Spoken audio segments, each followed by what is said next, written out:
Ayong adlaw sa inyong tanan mga kaidol. So karon mga kaidol, kunting kaalaman lang mga kaidol no sa pagtanom sa lubi ba. Ngayon ani nga lubi mga kaidol, di ta magbisa dahon mga kaidol. Yan ang dahon, mutubo ra na siya nga mutubo.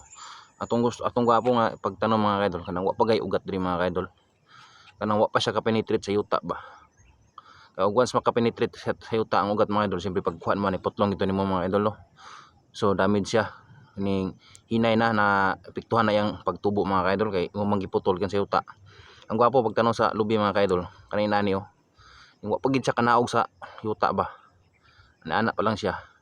Muna gwapo sa pagtanom mga kaidol kay wa pa nimo naputlan iyang ugat.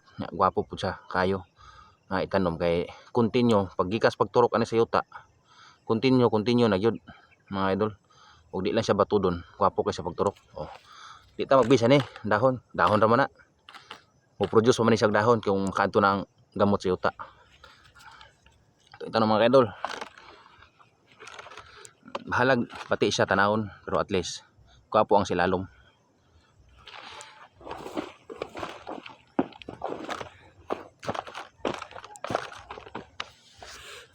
Okay mga kaidol, thank you for watching.